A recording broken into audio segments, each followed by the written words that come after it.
retired U.S. Army General Ben Hodges dropped a bombshell that left no room for debate. Russia won't be stopped by ceasefires, pauses, or peace talks, only by a clear, decisive defeat. And according to him, that defeat isn't far off. It's closer than most realize. But Hodges isn't standing alone in that belief. Let's break it down. First, who is Ben Hodges? This isn't just some armchair general. He's a retired lieutenant general who commanded U.S. Army Europe from 2014 to 2017, right in the thick of major NATO operations. Since stepping down, he's become a go-to voice in military strategy, frequently weighing in on Europe's security landscape and the Ukraine war. His recent interview on the YouTube channel from Ukraine, hosted by Anton Gay, sparked serious conversation, one that quickly made waves. And just days later, that conversation found its sharpest edge with another veteran voice, Robert Fox. Fox is the defense editor for the London Evening Standard, and he's not new to any of this. With over 50 years of frontline reporting under his belt, covering everything from the Falklands to Iraq, the Balkans, and Afghanistan, Fox has become a pillar in defense journalism. He's been honored with an MBE and currently serves as an associate fellow at the Center for Defense Studies, one of the top research institutions in the field. His analysis regularly appears on the BBC and Times Radio. It was on Times Radio where Fox echoed Hodges' view. Russia's defeat is not only inevitable, it's already unfolding. When you line up the expertise of both men, one from the battlefield, the other from decades of war reporting, their message is clear and chilling. This war isn't drifting toward a stalemate. It's heading toward a turning point. And for Russia, that turn may spell the endgame. Let's start with where things really stand on the ground, because without that context, none of what these military experts are saying would fully add up. When asked what stage the war in Ukraine is in right now, retired U.S. Army General Ben Hodges didn't sugarcoat it. His answer was blunt: if you're a soldier in a trench near Pokrovsk, it's hell. And that wasn't an exaggeration. Pokrovsk, an eastern Ukrainian city, has become a war zone straight out of a nightmare. Ukrainian drone units on the ground call it an urban apocalypse, a place bombarded so relentlessly by Russian forces that some neighborhoods are no longer livable. Just to give you a sense of how intense things have gotten, Pokrovsk endured 52 Russian assaults in a single day during a recent offensive. Ukrainian troops have been barely hanging on in surrounding towns like Kalinovka, Lesivka, and Tarasivka. But not all fronts look the same. Over in the Kursk direction, Ukraine briefly pulled off something unexpected.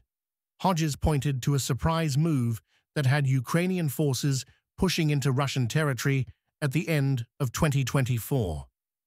At its peak, Ukraine controlled over 540 square miles inside Russia's Kursk region, a bold strategy aimed at cutting off Russian supply lines and turning up the pressure.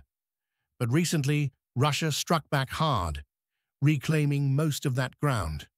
Ukraine now holds just about 22 square miles, and the operation is being scaled back. Between late February and mid-March, Ukraine lost over 120 pieces of equipment, mostly tanks, self-propelled artillery, and armored vehicles. What started as a daring raid became impossible to maintain. Still, Ukraine hasn't backed off entirely. New operations are now underway in Belgorod, another key region inside Russia. And even if the Kursk push is winding down, it's already left a lasting impact. Hodges says it shattered one dangerous illusion: the idea that the Russian army is untouchable. He then zoomed out to the big picture. If you're sitting in the Kremlin right now, or managing Russia's economy, things aren't looking great. That's putting it mildly. While Russia continues throwing troops and weapons into the fight, the hidden cost is mounting fast, politically and economically. According to economists surveyed by Reuters, Russia's GDP growth is expected to drop to 1.7% in 2025, down sharply from 4.1% in 2024. So, where does that leave us?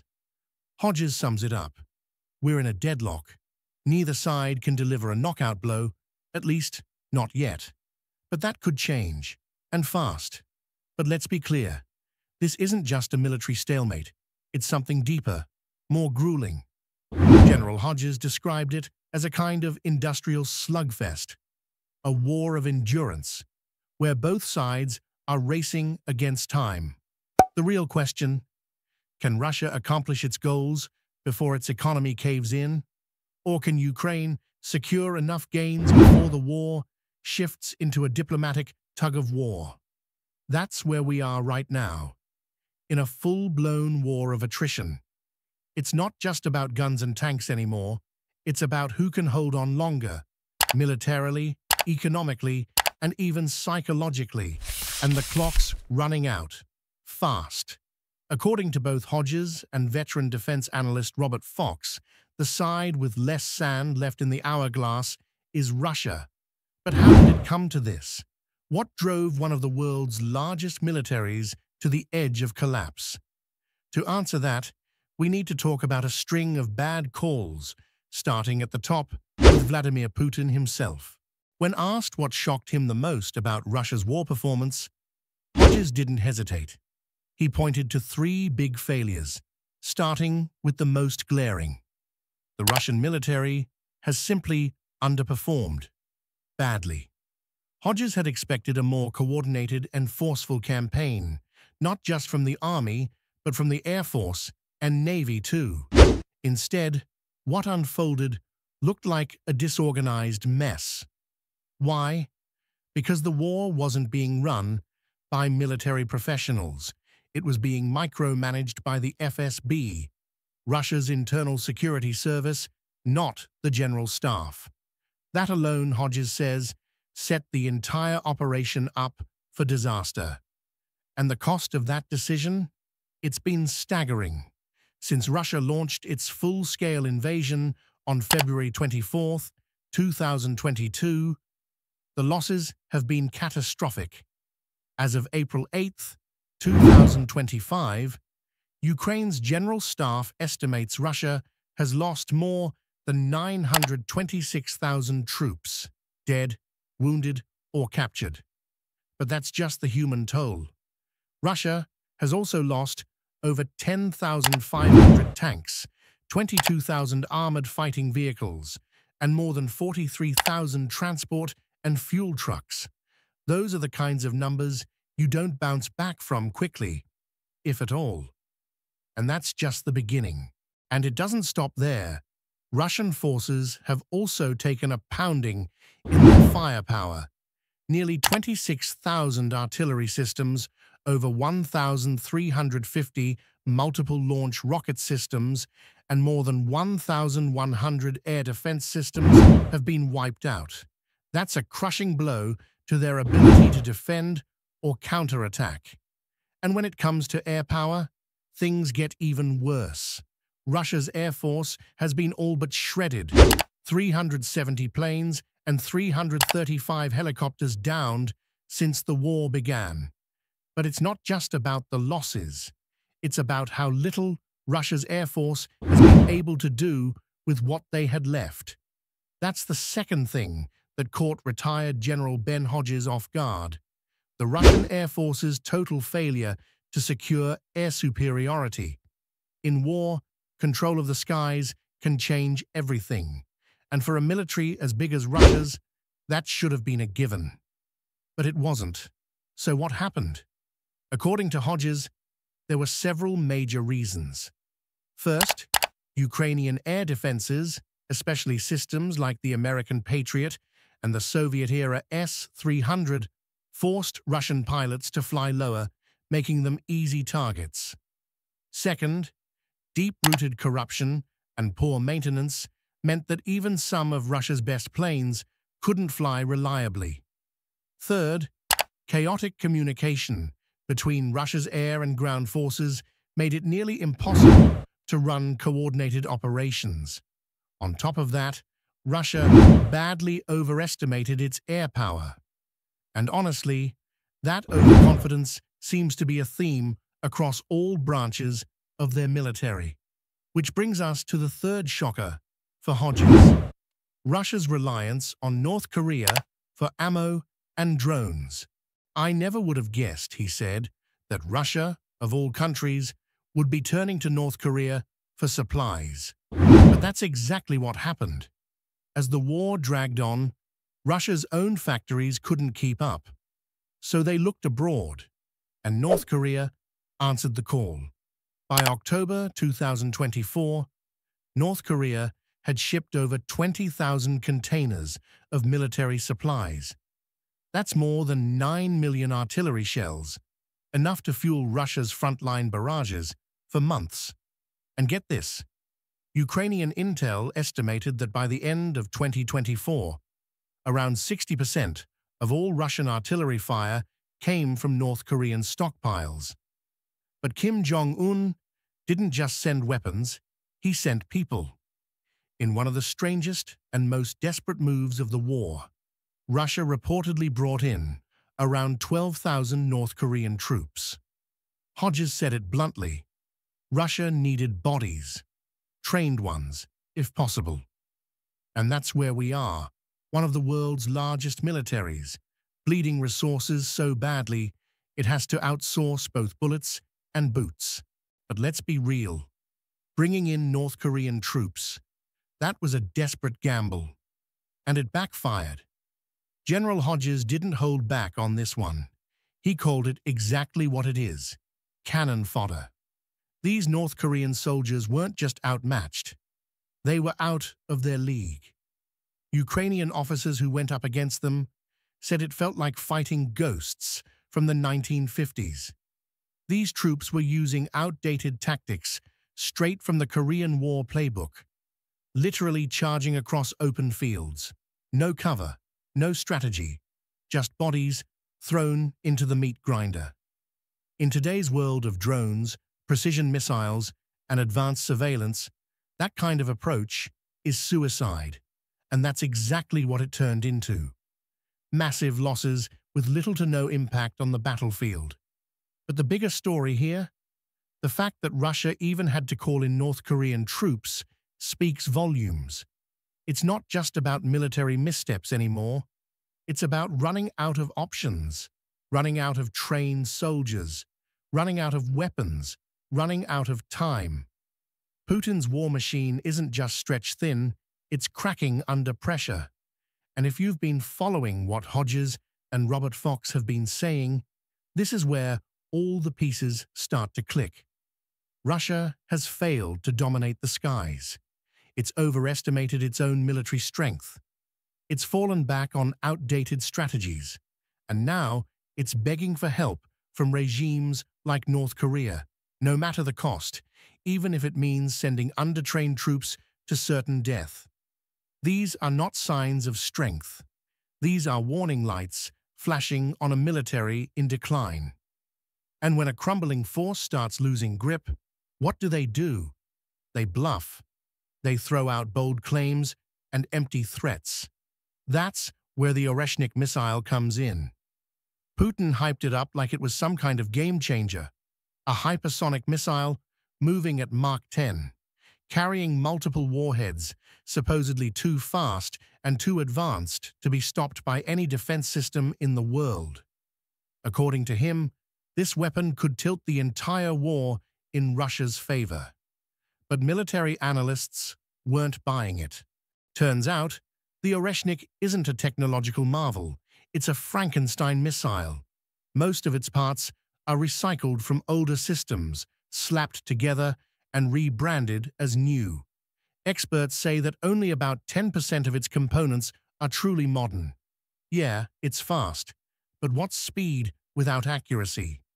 When Russia fired one into Dnipro, the actual military impact was minimal, What it did do was try to stir up fear. It was less about winning battles and more about sending a message, one that rang hollow to anyone paying attention. So, what does all of this tell us? Russia's running out of ideas, out of weapons, out of soldiers, and maybe, just maybe, out of time. General Hodges didn't sugarcoat it. Putin's hype around the Oreshnik missile, just a last-ditch scare tactic. Russia's final attempt to rattle the West with the nuclear card. But here's the thing. Nobody's buying it anymore. According to Hodges, the world sees right through the bluff. The nuclear threats have lost their sting. And this whole missile drama, it's a failed scare campaign. One more card played and wasted. Still, don't think for a second that Putin's ready to throw in the towel. Far from it. In fact, he's doubling down. Just recently, Russia launched its biggest military draft in years, calling up 160,000 young men, ages 18 to 30. That's not just a show of force, it's part of a massive plan to bulk up the Russian military to nearly 2.4 million troops, with 1.5 million in active service. Sound like a man preparing for peace talks? Not even close. Putin's ramping things up, militarily and rhetorically. His message is clear. He's all in, no matter the cost. But that escalation leads right back to Hodges' blunt prediction for how this ends. When asked how to stop Russia's cycle of aggression, Hodges didn't hesitate. His answer was one word: defeat. They have to be defeated, he said. If they're not, this will go on, and there'll just be another Putin, or someone just like him. Hodges was crystal clear. Real reform in Russia only happens after a clear loss. It's the only thing that's ever broken their militaristic mindset. And we shouldn't be afraid of that, he added, not the uncertainty, not the what-ifs. Because defeating Russia militarily wouldn't just protect Europe or the West, it could finally benefit the Russian people too.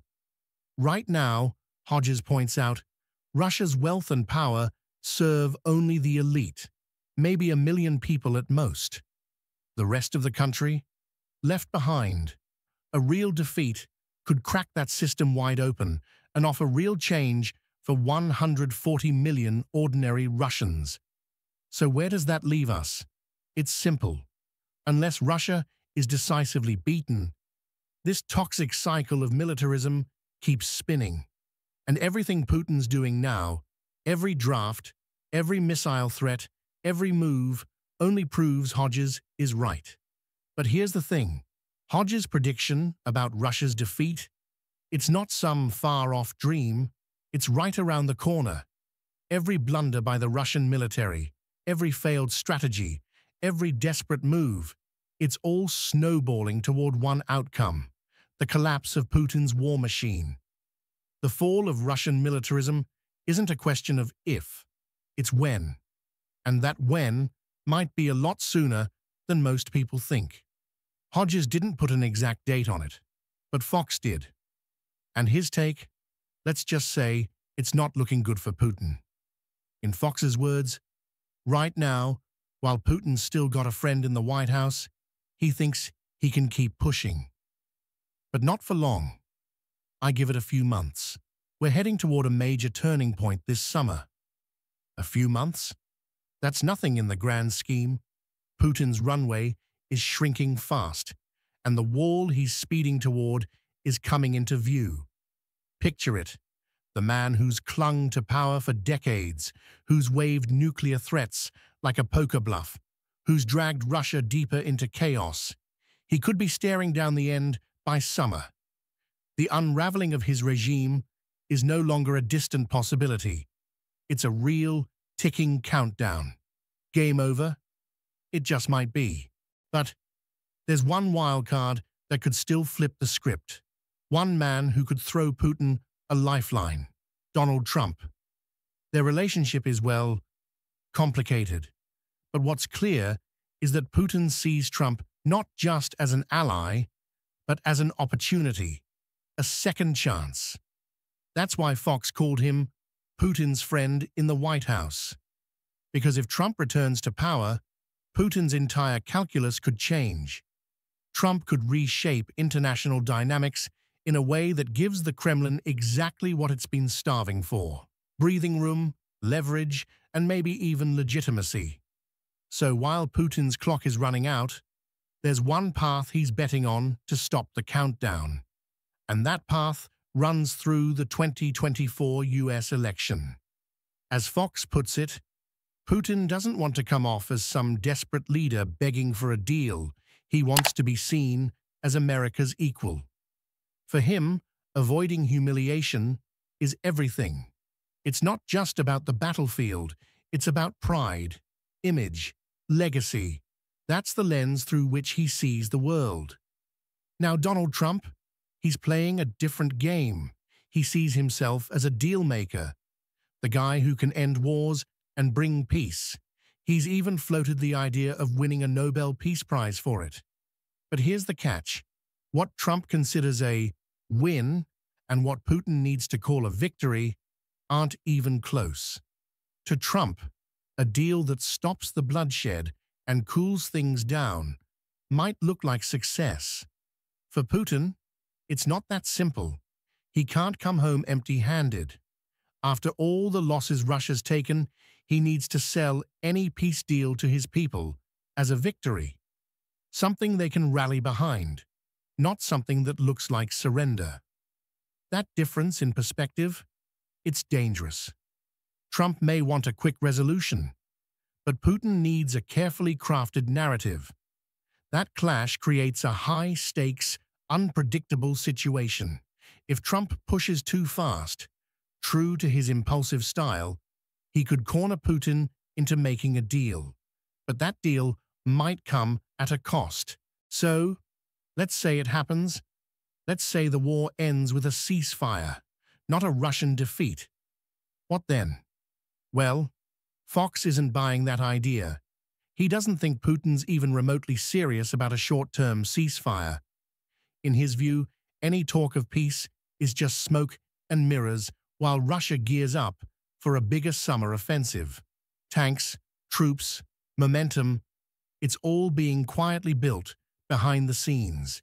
In reality, the odds of a genuine ceasefire, less than 50-50. And if some kind of temporary pause does happen, it won't be the end of the war. It'll be the calm before the next storm. That's why the West can't just hope for peace and walk away. Ukraine would need real, ironclad security guarantees. Not observers, not neutral peacekeepers. As Hodges said, there's only one true safety net: NATO membership. The message is clear. If the world wants real peace, not just a break in the fighting, it's going to take more than deals and declarations. It'll take a long-term strategy that doesn't just end the war, but keeps it from ever restarting. Hodges didn't sugarcoat it. He pointed to countries like Finland and Poland, both with tough neighbors, and how they've built rock-solid defense systems and well-trained reserves that can spring into action in a heartbeat. For Ukraine, that same kind of long-term defense strategy isn't just smart, it's essential. Without NATO standing behind them, Ukraine would be wide open to future attacks. And as for other so-called security options, forget about it. United Nations peacekeepers might sound nice on paper, but in practice, they just don't cut it. Hodges made it clear. If you're going to have a peacekeeping force in a place like Ukraine, it better have teeth. Not just guys standing around in blue helmets watching things unfold. It needs real soldiers with real power and the authority to act the moment Russia steps out of line. And Hodges didn't say if Russia breaks a ceasefire, he said when. That's a powerful choice of words. Russia has a long history of ignoring deals when it suits them. Remember the Minsk agreements? Russia shredded those just 2 days before launching its full-scale invasion of Ukraine. Trusting them to stick to a ceasefire now is like leaving your door unlocked after you've already been robbed. That's why Hodges is crystal clear about Ukraine's path forward. He's all in on Ukraine joining NATO, not just for Ukraine's own safety, but for the stability of the entire region. In his words, "I absolutely believe that Ukraine should be a NATO member," and he's got solid reasons for that. Ukraine brings serious value to the table. Its military is large, battle-tested, and its defense industry is growing fast. Welcoming Ukraine into NATO wouldn't just protect them, it would strengthen Europe as a whole. As for fears that this would provoke a bigger war with Russia, Hodges shut that down. If Russia can't even beat Ukraine when it's only getting limited help from the West, how could they possibly take on the full might of NATO? It's just not realistic. Sure, some countries in Western Europe might be nervous, but Hodges pointed to Poland as proof that perceptions can shift, and fast. Poland once faced similar doubts, but quickly stepped up, reformed, and earned its place in the alliance. Ukraine could do the same after the war, and with key NATO members backing them, it's a move that could finally lock in long-term peace and stability for the region. Now, if NATO membership isn't immediately on the table for Ukraine, which, let's be honest, it might not be, then there's been a lot of talk about a so-called coalition of the willing stepping up. But here's the thing. Fox isn't buying the hype. In his view, this coalition, as it stands, is more smoke than fire. It's been mostly talk, a diplomatic stage performance, rather than a real, boots-on-the-ground commitment to peace and security. And if that's all it is, it won't be enough. You can't keep the peace with wishful thinking and press conferences. Fox didn't mince words.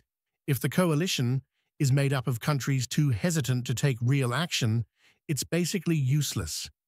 On the flip side, he did call out smaller but gutsier nations like the Baltics and Norway, who've been stepping up and showing real leadership. Still, good intentions aren't a strategy. Fox stressed that NATO and its allies need to prepare for the worst-case scenario.